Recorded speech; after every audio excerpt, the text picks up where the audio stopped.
Hello friends, today I am sharing with you a three terminology of CRPC means Criminal Procedure of Code. First is that investigation, inquiry and trial. मैं आप लोग को हिंदी और English दोनों में समझाने की कोशिश करूँगी ताकि आपको अच्छे से समझ में आए। दंड प्रक्रिया संहिता की 3 शब्दावलियाँ ऐसी हैं जो कि बहुत महत्वपूर्ण हैं, वो सबको जानना चाहिए। पहली जो है वो अन्वेषण है, दूसरी जांच, तीसरी विचारण।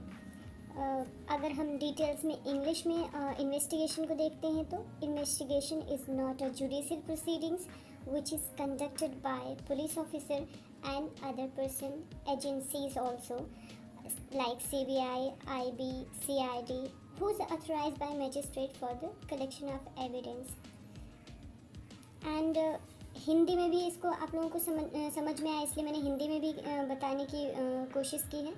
अन्वेषण एक गैर न्यायिक प्रक्रिया है। यह पुलिस और अन्य व्यक्ति द्वारा जिसे मजिस्ट्रेट ने नियुक्त किया है उसके द्वारा आयोजित किया जाएगा। अन्वेषण की प्रक्रिया हमेशा सिर्फ साक्ष्य को एकत्र करने के लिए किया जाता है। आगे की प्रोसीडिंग में हम बात करें तो submitted an investigating report to the जज mention that accused is guilty then magistrate will continue proceeding further. If mention accused is not guilty then magistrate will stop proceeding. मैं आप लोगों को हिंदी इंग्लिश में इसलिए समझा रही हूँ ताकि जिन्हें लॉ की लैंग्वेज नहीं पता है, नहीं समझ में आती, उन्हें अच्छे से इन तीनों टर्मिनोलॉजी के बारे में अच्छे से समझ में आ जाए। आगे की बात करते हैं। अन्वेषण रिपोर्ट तैयार करके मजिस्ट्रेट को यह बताया जाता है कि अभियुक्त दोषी है तो मजिस्ट्रेट आगे की कार्यवाही को जारी रखता है, और अगर रिपोर्ट में यह बताया जाता है कि अभियुक्त निर्दोष है तो मजिस्ट्रेट आगे की कार्यवाही को रोक देता है। यानी कि अगर गिल्टी है अक्यूज तो ही आगे प्रोसीडिंग चलेगी। आगे हम इंक्वायरी के बारे में बात करेंगे।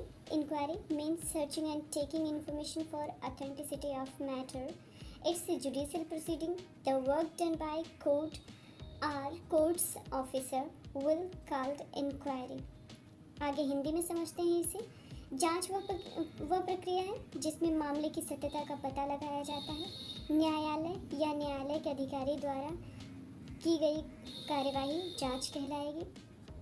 जांच की प्रक्रिया हमेशा कोर्ट के द्वारा ही किया जाता है और अन्वेषण की प्रक्रिया हमेशा पुलिस या अन्य व्यक्तियों के द्वारा जो कि मजिस्ट्रेट के द्वारा अथोराइज होंगे उनके द्वारा किया जाता है। आगे की प्रक्रिया को समझेंगे हम। जांच के बाद की जितनी भी सारी प्रक्रियाएं हैं वो हमारे ट्रायल के हैं।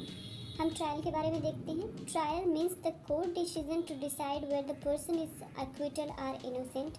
It's begin after the framing of charge and with conviction or acquittal. With conviction or acquittal. विचारण जो है यह एक न्यायिक प्रक्रिया है और जांच के बाद की सभी प्रक्रिया जो है वो विचारण कहलाएंगी। मतलब इन्वेस्टिगेशन तक पुलिस का रोल रहता है एंड और एजेंसियों का रहता है। आफ्टर दैट जांच और विचारण के प्रोसीडिंग में हमेशा कोर्ट का रोल रहता है। Thank you so much.